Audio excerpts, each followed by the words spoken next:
Hello and welcome back to the Sideline Live podcast. You may have noticed that I've been gone, and I have been, but I was busy working on the Paralympics and the Olympics, and even got the chance to go to Paris.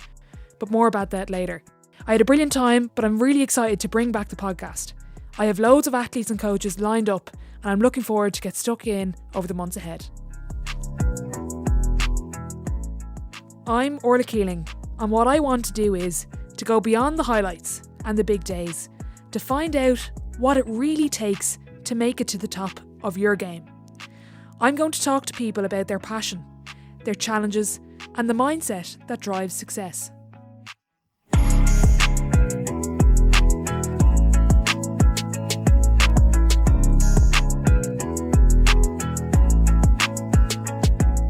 Okay, delighted to be joined for an exclusive interview with the one and only Claire Melia. Claire, thanks for joining me. Thanks for having me, Orla. For the very few that don't know who you are, I have a bit of a Gaelic football background, other people that listen to it, who give us your elevator pitch. Who is Claire Melia?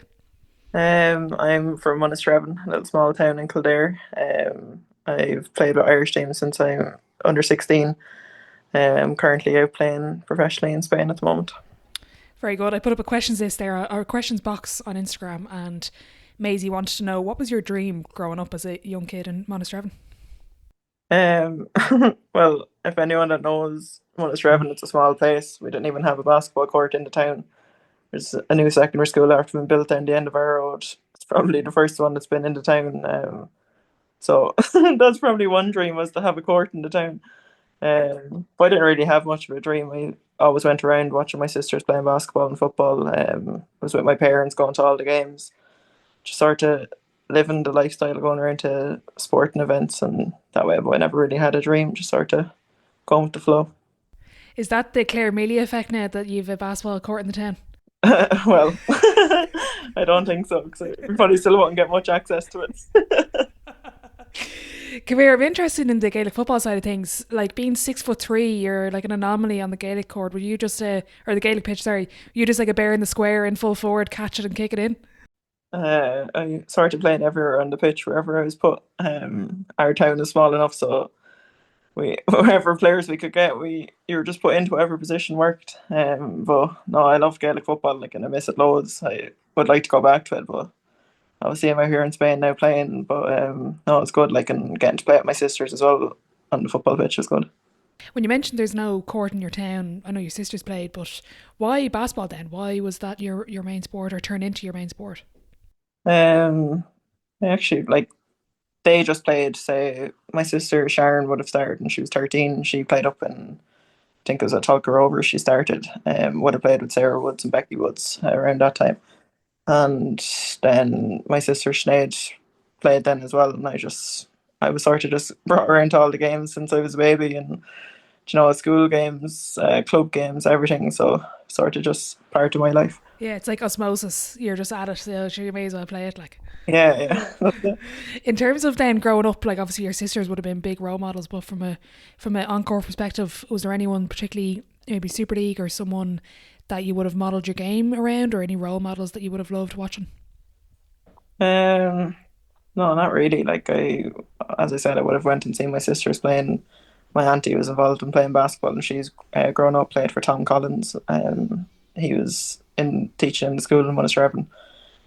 So just having the family involvement in it, I think. And then probably someone you would have enjoyed watching playing, probably because he's a Gaelic background and a basketball background, is Kieran Donaghy. He's just such a smart player, and he wasn't always top scorer or everything, but like, he would have made all the little plays and the things that people don't see. Yeah, 100%. He's I remember my dad brought me to the 2008 National Cup final, Leicester versus Tralee, and I remember him telling me, oh, that's Kieran, he plays for Kerry as well, and I was just like, oh my god, like, because I've the same as you, Gaelic football and basketball background, and would have always looked at Lindsay Peat then and Jason Sherlock and stuff, because back then there probably wasn't as many dual players, whereas now we're like, geez, we're inundated with the amount of girls or fellas that play basketball and Gaelic football. Like, it's just exploded. It's probably the effect of having the likes of Kieran and stuff. And a lot of that, like, with young players now, like, when I was growing up, there's people saying, coaches saying, you have to pick one sport, you can't be playing two. But Only that I was probably stubborn enough and didn't listen. Like, you know, you would have stopped at a young age, and that's probably why it's happening as well, because coaches are trying to stop players from playing both things. Yeah, early specialisation. Yeah, 100%. Interested to hear, Claire, about your journey. Like, when did it start to click for you on the court? Was it a specific age or a coach or someone that, or was it just yourself when you just found that, God, I'm not only kind of, you obviously worked really hard in your game, but I've got a bit of talent here. I'm kind of realised I've a potential in the game. I think for me, it was just I'm lucky to have such good support at home with family and friends. Like, mommy and daddy never missed a game. You know, they were at everything. My sisters would be at every game. My brother would be at most games as well. Like, so I think the support is just the main thing. That, you know, it was fun because I had my family around and they were always there helping me. But what it started, I went for my first Irish team and I didn't make it. And then I went again, and then that was the under 16. Um, that time with the core group that sort of went on, and we did well. Like, that year, we made history. I think we got in the top eight, and then we would have played under 18 again with, like, say, Anna McGuire's age group, Catherine Kinnair, that age group. So we would have been playing a year up. And then the year after that, we played our own age and we got the silver medal. And then I think the year after that, we there was no. Yeah, Ireland didn't enter the under 20 thing, which I couldn't understand. But anyway, there was obviously a reason for it. Yeah, they didn't have it, and then we had to actually fight to get that back in. We wanted Maeve Phelan rang me and was telling me about it, and she was like, "Claire, there's not going to be an under 20 team next year." And I was like, "Right, what are we going to do?" So we literally had to have a meeting with Basketball Ireland. We had to get a list of names of people who said they'd commit to playing, even going for trials. Had to have it all written down. Had to have this meeting.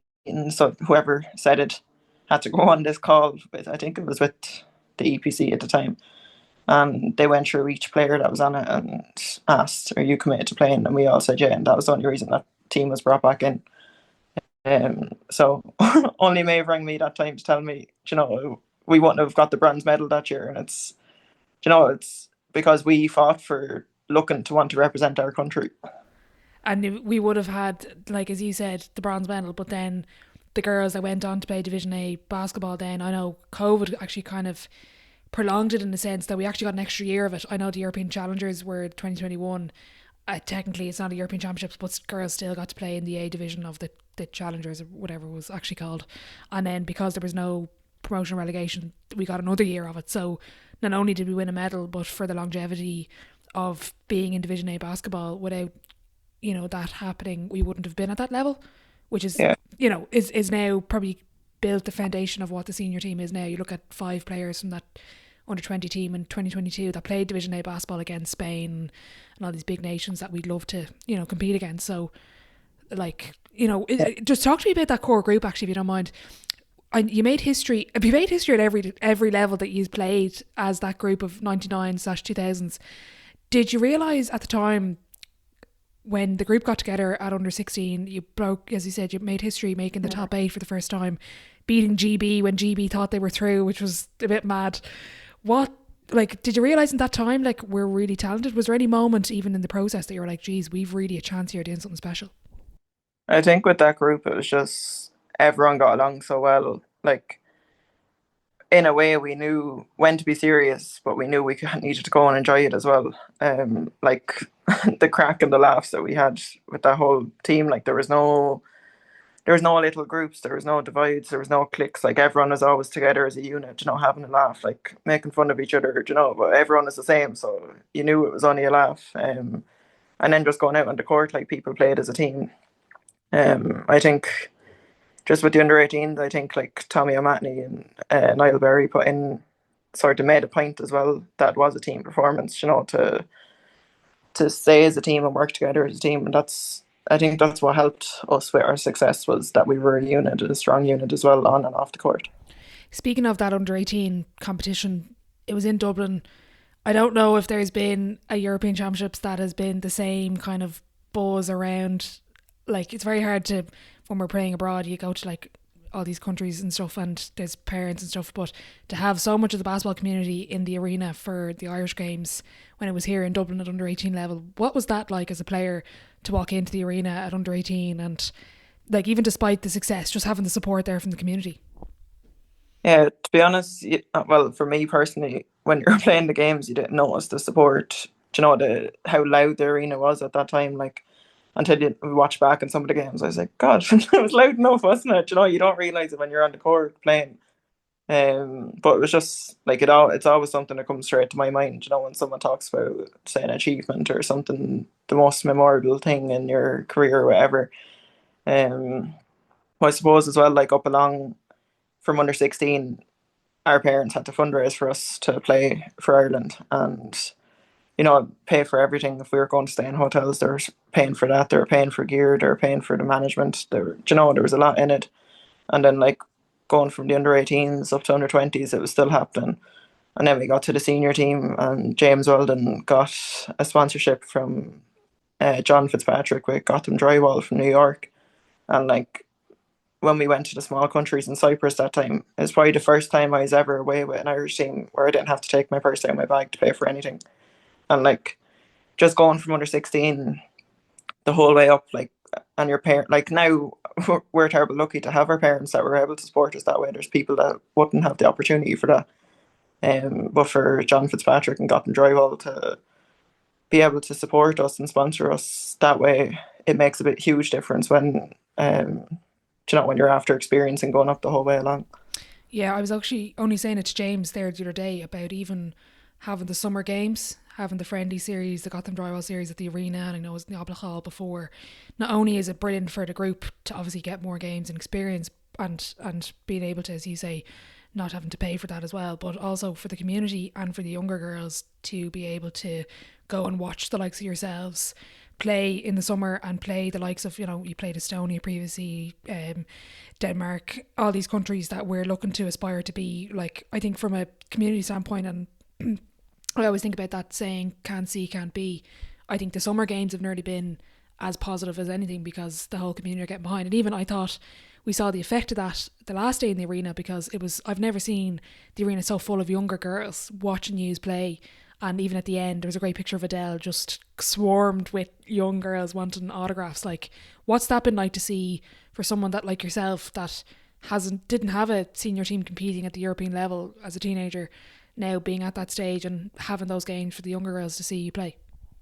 Yeah, it's good like to see so many kids and stuff at the games, and the support there. But obviously that comes with parents bringing them to the games as well. It's hard to find, compared to years ago. It's hard to find parents who are committed to bringing their kids around to games and watching them, and being there to support them. So it's great that way to see the support still there. What do you learn from those games going into the likes of the November windows, just at the February window? What do those summer friendlies, and even when you come up against the likes of Uganda, I think last year, the team went out to play, and even in November windows up to now, what do you learn from competing at that level? There's just like it's a lot more physical playing those games, but you're sort of used to it playing out here now because every game is just like it's just a battle. Like, um, but the teams change so often with the summer games and then going into the November breaks and the February breaks. So like it's hard to get used to who you're playing with and stuff like that. So I don't really know what you learn from it, but it's a higher level up from Super League anyways. Like, and you can notice that when you come back. Say when I come back there in February, you can feel it. When you're playing what you have to do different things out here compared to what you were playing the Super League at home. You don't have to do certain things. If you compare the three levels, and I'm very conscious that it's three very different levels of basketball, Super League versus playing where you are now in Spain, and the Eurobasket qualifiers, like, what's the gap between the three? I suppose like there's a massive gap between Super League and playing out here. Like you can notice it in the training sessions at home. Um, but it's probably just it's hard to tell. But like it's just the speed probably out here, and then just the coaching wise, and then the physicality as well. Like you're playing against, like say one of the girls you played against last night was on the Belgian national team, so she would have played in the Olympics. Like there's a girl from France that's now with Girona that we would have played against, and she was in the Olympics as well. Like, and then when you're playing with the Irish team, then against other countries, what's the best players of the like say Alexa, she's actually been drafted for the WNBA now. So like it's just it's like the best players from those teams, but then when you come and play here, there's like five or six of them from probably Olympic teams that you're playing against. So it's just a different level. Is it? Do you find it? I get the sense that like, is it intimidating going up against the likes of playing last night against someone that went to the Olympics with Belgium? They're sixth in the world, playing against your one in Girona who played for France. What's that like? It kind of coming out to Spain, and were you ever intimidated by the level? I just sort of go out and play each game and see what happens. But like they're they're probably under more pressure than an Irish girl going out to play. They have more on their shoulders. Like they have to if they're playing for Belgium and they're in the Olympics and this and that and the other. They're the ones that have to perform. Sure, I've nothing to lose really. So you just go out and try your best and lie into them.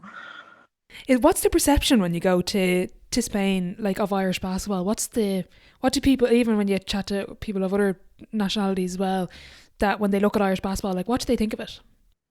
Um, like I was lucky coming out here, like I have no agent, so the coach from here contacted me probably a few years ago and asked me to come out and play, but it wasn't the right time for me to come out. Anyways, just the stuff happening, and he kept on to me, and he said to me that he had to try convince his president to get me to come because obviously Irish basketball wouldn't be as high up as Spanish basketball, or some of the players that are playing in this leagues, and they were nearly saying, "An Irish player, you want an Irish player?" that way. So he was sort of saying that, yeah, that he believed in me, like, and has given me this chance to come out. So hopefully I've helped him prove his point. Yeah, have you proved the president wrong? I think so. And that, yeah, but it shows like that's interesting for the likes of myself and all the other people listening that we don't understand, and that's just the perception that's there. Was it what was the biggest thing about going abroad for you? Was it always something that you wanted to do? Was it just, look, I'm obviously playing very well in the Super League and I'd love to challenge myself? Was it always a dream, or was it just something that kind of came up as you want to just challenge yourself to improve even more?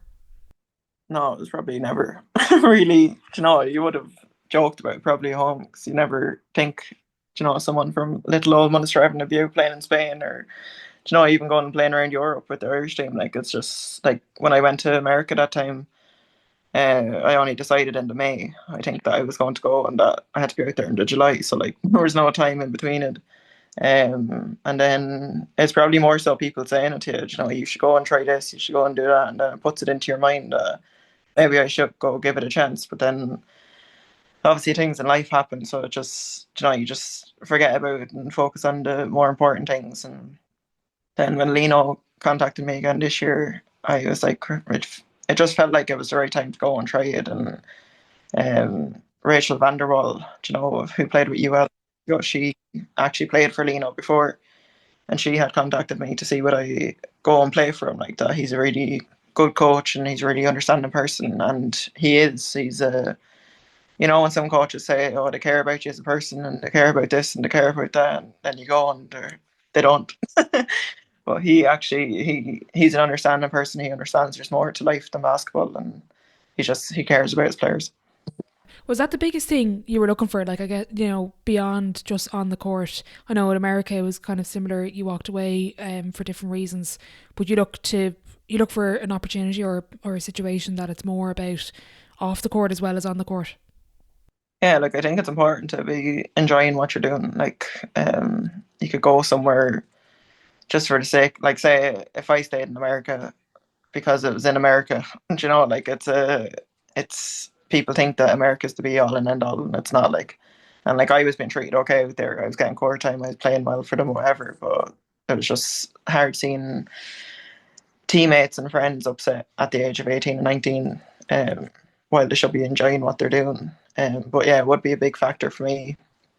And sort of after America, I was sort of like, oh, maybe I won't be, I won't be able to do the professional life forever if this is what it's like. But I'm glad I didn't let that stop me because this is completely different. And even with the language, like, I thought that would have been another thing, but like, it's completely different to America, and it's way more enjoyable. And you've people who care. What you in terms of the language not being what you expected, is that just it's a little bit easier, or what do you mean there? Well, like all the sessions are in Spanish, and like he Yeah. coaches in Spanish and stuff. So like, I just thought when I have no Spanish at all, so like I thought that would have been harder. But like two of the girls on the team translate, and they're helpful to tell us what he's saying. And Lino is just very patient as well, like to let the girls tell us. So towards some coaches that get frustrated how long it'd be taking. He has to say it in Spanish, and then he has to wait for the girls to tell us in English. Like so. I just thought it would have been more difficult with, not them not speaking English fluently and stuff, but it's actually grand.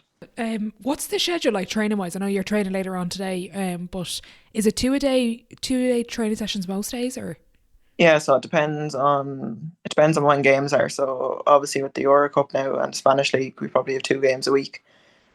So I'd say, like, say if we have a game on a Saturday and we have a chance to have the day off on a Sunday, we might. But say for this week, we came back on the Monday after the international break. We trained the Tuesday. We travelled the Wednesday to a game, played the Thursday, travelled back Friday, trained Saturday. Then we had the game yesterday. We've training today.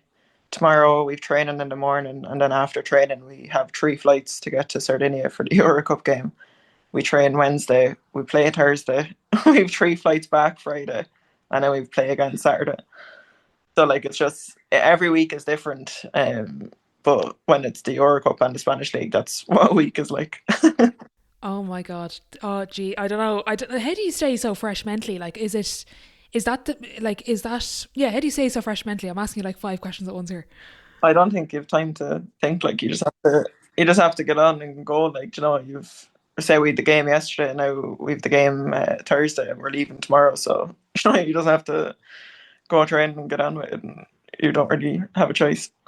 I get the sense that that's kind of the way you kind of live your life around basketball. It's just, you're probably not someone that overthinks things or goes too deep into anything. It's just, sure, we'll get on with it and just fly around Europe and play a load of games and enjoy it.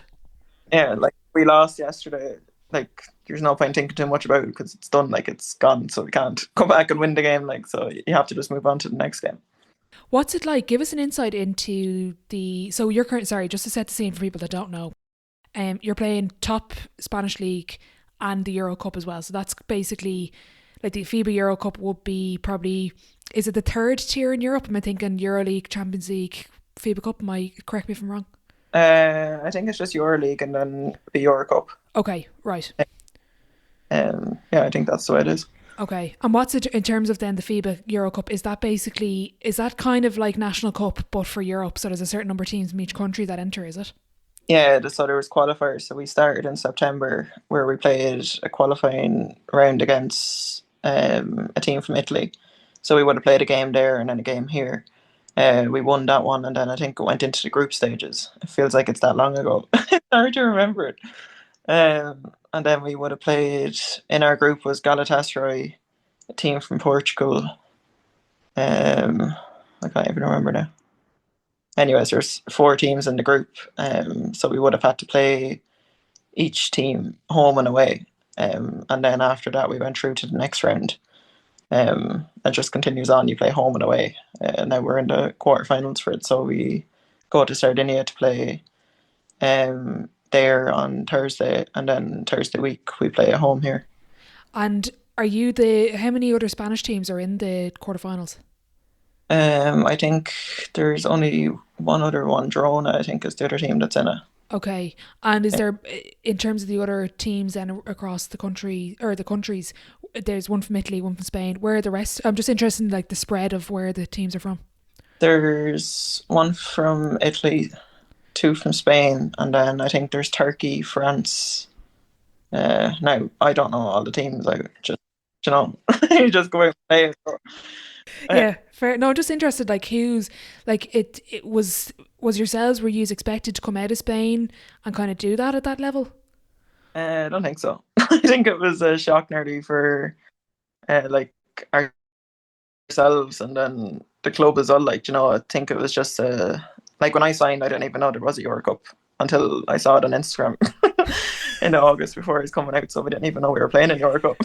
Okay, right. Well, there you go. So like it's good because it's busy and like you're always kept going, and obviously me being a big home bird, it's nice to have the time, taken up with stuff like that. Yeah. Well, you've 3 flights to be too busy worrying about anyway. It took me 3 flights to get home before the game. Oh God. In terms of the, I'm interested. Like, who's the best team you've come up against, whether in Spain or in Europe? You've kind of mentioned some of the talent that's there, but as a team, is there any particular standout one on the court? Um, like the big teams like Galatasaray was a big team. We bet them in their home court, so like that was a. It was nearly like we won, but get we here quick in case something happens. Um, like it was just to beat a team like that, and then like we played Avenida a few weeks ago, like a EuroLeague team in their home court, and we bet them. Our coach was ejected halfway through the second quarter, so we didn't have a coach for the most of the game. So like games like that where I think most of the girls in the team are sort of the same. Like there was 30 seconds left, and I looked at Angela, our point guard, and the two of us just start laughing, like because like it's just we're beating Avenida like they're supposed to be top EuroLeague team, and we're just little Baxi Ferrol. Like it's enjoyable like when you come up against teams like that. But yeah. Has it lived up to, like, I see these EuroLeague videos, and I remember I was in RTE there on one of the radio programs, and one of the lads was in, he does soccer. He's a soccer analyst or correspondent, and he was kind of given this 2 cents on Shamrock Rovers in Europe and all this crack, and I was like, you have not seen fans until you look up EuroLeague basketball fans on YouTube. And he was like, okay, I was like, you're going to be blown away. And like, is that level? Is there kind of chants and flares and stuff like that, or what was your experience so far? Yeah, like in different countries, obviously, like Turkey, when we were playing Galatasaray, like it was just so loud. Like it wasn't even a full stadium. It was just they have a group that like do all the chants and stuff. But I'd say the worst place was probably Hungary. Like it was just constant. Like it was just and like the supporters were shouting at us. Like sure we didn't know what they were saying because speaking a different language, so it didn't really affect us. And then after we won or when we drew the second leg of that, we were up by 5 points in the first one, and like we were obviously celebrating, but they didn't know what was going on. So then, like they were all shouting and everything. So it was just when you're playing in places like that, it's a bit different, especially when you don't know what they're saying. In terms of, you mentioned you like kind of block out the noise. Can you do that at that level as well, or is it just something you've developed? Like, is it just that focus that you're like, you can kind of just, those things don't really pay attention, or how do you Yeah, find it? you're playing, you just don't notice it. Like it's different because you're just on the court. Like the support here is unreal. Like for games, like my family are coming out for the EuroCup game here, and I know they're going to love the atmosphere. Like it's like it's crazy. Like it's just you obviously don't notice it when you're on the court, but if you're watching back a game, you notice it then. Okay. One of the other things I've noticed, obviously I've watched it for a long time. You've also, I remember I mentioned it to you before, I was on the court. I actually, well, one of the games I didn't play, which is good, because probably would have lost by more. You beat us by like 80 points. We were like under 16. You just came up to the Dublin League from Portlaoise and just wiped us clean twice with the floor. But one of the things I want to know is throughout your career is when you're playing on the court, no matter what's happening, and I remember myself and I think it was Cleena Foley, the two of us were at the last window. We were like, how many fouls have you drawn against Latvia? Like, I think it was like up to the third quarter, it was like 11. And they were all like, it was like the spread of fouls was ridiculous. It was all like 3, 4. And a lot of them were on because they were trying to guard you. But like, no matter what's happening, whether they're pulling out of you or hitting you or kicking you or whatever, you just maintain this really like, just really like your face is just, you wouldn't even know it by looking at you. Like, you're real kind of just calm and collected. Is that always the case? Was that always that something that you just had personality wise? Yeah, well, I think it's when you get used to it, and it's probably happening since you're 12 years of age, so you have to be used to it at this point. I'm only thinking that time we were playing in the Dublin League, that was the first year we were let into it, and then we weren't let into it again because we won it that year. So I don't think Portlaoise were ever let into it again after that. But yeah, you just get used to it. Like, there's no point reacting to the refs. They're not going to change their mind, or they're not going to call. Usually, when you say things to certain refs, they nearly go against you more. So you need to just stay going. What's your internal dialogue like when you're on the court? I know from the outside you've got this kind of, that real calm face, but even in the kind of big cooker or pressure cooker moments, What do what's your in game or your self talk like? I don't think I really have any. I think it's hard to go. It depends on the game and the situation at the time. Like, and depends on who you're playing with, and their experience and what they know what to do as well. So if you have to say something, you have to say something. But sometimes you just sort of let it go. It depends on who you're playing with. What's your biggest strength, Claire? Like you bring so much to the game, but what do you feel is your biggest strength? Oh God, I don't know. Probably that I'm not too serious at times. Um, Probably just going out and enjoying the game, like and then obviously for me, it's important to play as a team. I think it's more enjoyable when everyone's part of it, and then you just play better when you're enjoying it. So probably bringing people into the game. What do you enjoy about it? What is it for you that kind of sparks your interest with basketball, and what when you're enjoying it the most? What's going on? It depends on what group of players you're playing with as well. Like say, I've been lucky enough throughout the years. So say with that core group, say with the under 18, we just had a good group. Everyone got along. There was the laugh or whatever. So it was easier to play with people like that. Down in Glanmire that year, having Anya McKenna, Casey Grace, like, Annalise Murphy, just having girls like that, and they were so good to me that year, and then having the coaching staff there as well that were so helpful. And then obviously up in Colester, having the likes of Mimi there, they're just good people, and you want to be there and do stuff for them, and help them be successful too. So that's sort of that's what I look for nearly. That you're doing it for other people who are genuine. Yeah, yeah. That again kind of goes back to you looking for more probably off the court, scenarios or situations rather than just on the court, and kind of rather than chasing. I would get the sense like you would value off the court stuff rather than like if there was two offers, one potentially with more money and the other potentially a little bit less. You might look at other things, not just money on the table. Yeah, because it's important to go and enjoy it and be happy as well. It's not everything's not about money. It'll always come back around. So you could be earning loads of money and be miserable, or else you could just you could be comfortable and enjoying what you're doing. When you look at the current kind of Super League setup with players and stuff like that, and you've spoken into before about the level of players, and there's potential there for players in the league now to go play professionally. What's your advice to players that aspire to play professionally, whether they're younger and kind of growing up, or they're at the Super League level now or National League and they want to eventually progress to it? What advice would you give them? Probably not just focus on going to America. That's not the be all and end all. There's other opportunities out there. People put a lot of focus on thinking that America is where you have to go if you want to do well or if you want to go professional. But it's not. Like, you can go and play in Europe, and just enjoying it. Like, if you're putting yourself, obviously there's hard times in sport as well. Like, you have to push yourself a bit, but if you're not enjoying what you're doing, you're not going to play well and you're not going to get better. So Yeah, good advice. What's the most underrated skill that we're not teaching players in Ireland at the moment, Claire? Interested to hear what you think. um probably passing. Like, it's people think it's such a simple thing, but a lot of people aren't great at it. So like, it's something so easy that you can always practice, and but it's probably not focused on enough. Like, the main things are probably just defense is probably one thing that people always say, but passing is a big thing as well. Okay, that's interesting to hear. In terms of then, one of the things I want to ask you about as well was life as a pro and kind of balancing. Again, I get the sense I kind of answered the question for you, but you kind of don't really think about it. But is life as a pro, apart from all the three flights to get anywhere you want to go, is it what you expected, or is there a different side to it off the court? It's not as I was gonna say it's not as busy as expected, but it is busy enough.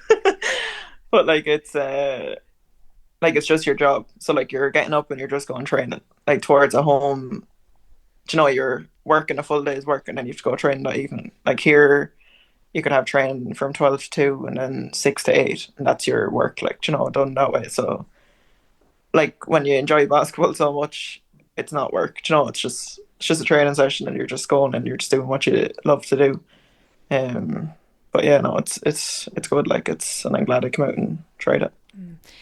I want to ask you as well, and I'm trying to phrase it correctly, but the level that you're at now and the talent that you have and what you're able to do on the court, have you gotten this good because of the system we have in Ireland? And I'm more kind of expanding outside of the clubs and the Dublin League, or is it despite the system that we have in Ireland at the moment? Just interested to hear what you think.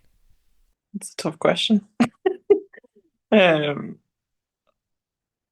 anyone that knows me, I probably don't really do extra work or anything.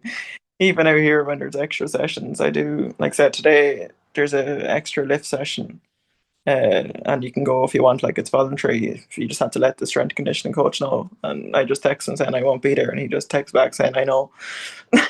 So like, I don't know. I think everyone's just different. Like some people have to put in more work, and some people just need to. You don't have to time. So I don't know, I'm probably not the right person to answer that. Okay, fair enough, fair enough. Then how, like out of interest then, how did you get this good? Was it just, how did you get to this level then? Is there kind of more, was there kind of when you were younger, was there more of those individual sessions, or was it just your feel of the game? Was it just developed over time? For me personally, I don't ever see myself any better than anyone else, but it's probably just, I would have always, when I was younger, out playing with my sisters at home outside, like we have a basketball net at the front of our house, and then I would have played against Daddy, messing 1v1 and stuff, and that's probably why I'm used to the few hits. He probably would hit me a few times going up to the basket, and then he probably stopped because I was getting thick, so. But yeah, it's probably just from, playing around, like at home, playing around and just doing it when I wanted. Like there was no pressure on me at all. It was just whatever suited, and like go outside and shoot. Daddy would rebound, or my sisters would come out and play around the world. Like it's just little simple games. In terms of playing, looking to the future, I do want to ask a bit about the quarterfinals coming up. So you're playing a home away leg in Sardinia in Italy after your 3 flights, and you're flying 3 flights home, and you're playing a home game. What can you expect from those games? I don't actually know what the team are like yet. We didn't. Well, now after having a game yesterday, we'll probably focus on this game now. But like they're in the quarterfinal as well. They're after deserving to be there, so it's not going to be an easy game. Have to go out and just try our best and stick together as a team. In terms of personally for yourself beyond this season, where would you like to go? What's your future aspirations? Have you even thought about maybe even beyond next week? No, I'll get to April. The last league game is the 19th of April, so I'll get to there first, and then we'll see what happens. Very good. I do want to ask briefly about the potential of the Irish team. Obviously with the likes of Brona Pericasti, who's flying it at Villanova, she'll be back in November, and a number of girls progressing up through the Super League as well, and a lot of young talent coming up. What's the potential for the Irish senior women's basketball team? Obviously we're now, I think, up at 81st in the world. We went up 4 rankings there, but long term, where would you love to see the team go, and where do you think we could go? There's still a long way to go. Like there's still a completely different level of playing Super League and then going and playing in Europe, like against, say, the likes of Latvia and stuff. You saw that with playing France.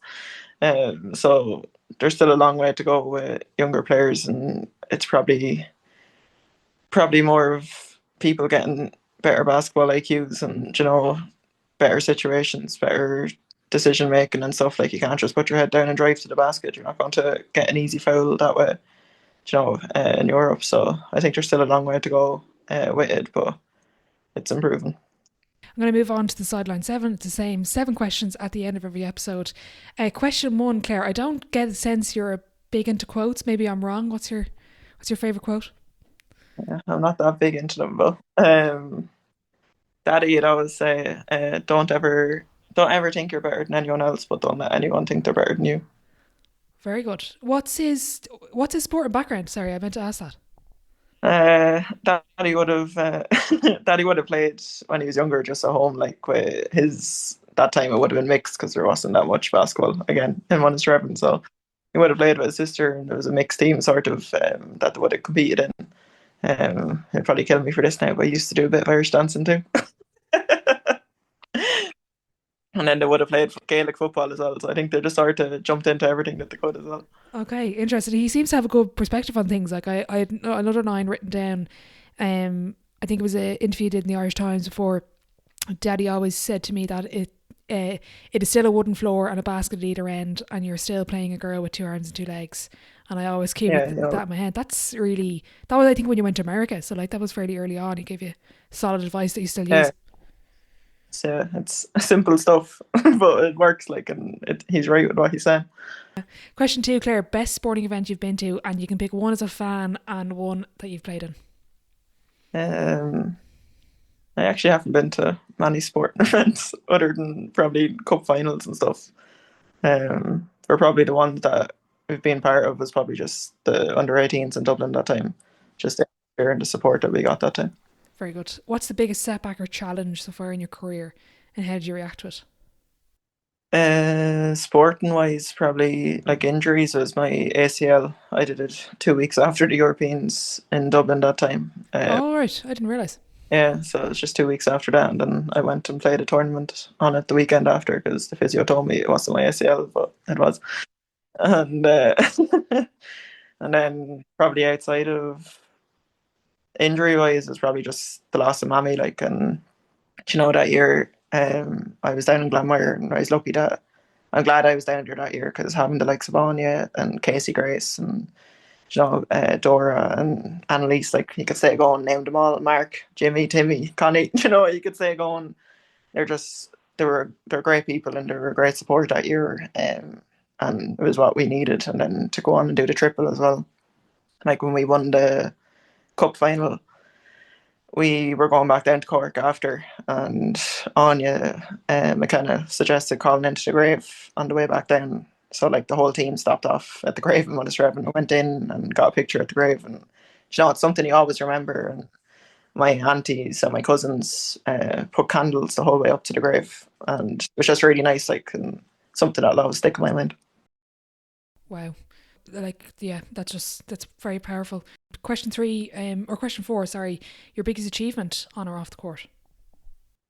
Again, probably back to the like. It's hard when you're trying to think of different things. You only think of it at different levels. Probably the under 18s that time, and then doing the triple with Glanmire, and then probably getting to Spain to play professionally without an agent. Just getting here yourself. When I told people on the team that I don't have an agent, they're like, "What? You don't have an agent?" Because obviously it's the normal thing to do, but sometimes don't do normal things. I've added in another question, actually, just thought of it there. You've won everything a couple of times, actually. What would you love to win that you haven't won yet? Or is there anything you'd like to achieve that you haven't done yet? In Ireland or outside of Ireland? Either or. Um, that's a tough one as well. A few triples, maybe? Obviously, it'd be great to get through to the EuroCup semi-final, even. Just the small goals that you could have, just each step as it goes. But I've not really set in mind. You sort of just have to go with it and see what happens. Very good. Looking back, what advice would you give your 18-year-old self? And paint the picture. You're probably in and around 6th year, maybe considering America, not really sure where you want to go. Yeah, that was the year I did my ACL, so it was Okay. thing was coming back from that. But probably just go and enjoy your basketball and create memories, and that there's more to life than basketball as well. So just enjoy life. Question 6, dream dinner guest and why? And you can pick a few people because everyone just cheats on this question. I actually don't. No, I don't actually have a few, but probably just from watching different videos the last while, Roy Keane would be, because he's so honest and blunt, and he doesn't care what people think. He just says it as it is. They'll say someone's having a good game in the soccer match. They said, "Yeah, sure, aren't they supposed to? It's their job." So I think we'd have an interesting conversation. I think you've a lot in common, Claire. Yeah. Final question before I let you go. If your life was a book, what chapter would this be called? It's a tough one. Probably something that Mammy said before, to follow your dream, even though maybe she knew it was a dream and I didn't know it was a dream, that to come and play professionally and stuff. So maybe she knew it was always going to happen. I actually got a tattoo on my arm of it last November. So yeah, probably follow your dream. Amazing. Well, I'm looking forward to following following your dream, and supporting you this week, obviously on Thursday and Sunday and beyond. Claire, thanks a million for joining me. Thanks for having me, Orla, and thanks for letting me speak so honestly if I didn't know answers to some things.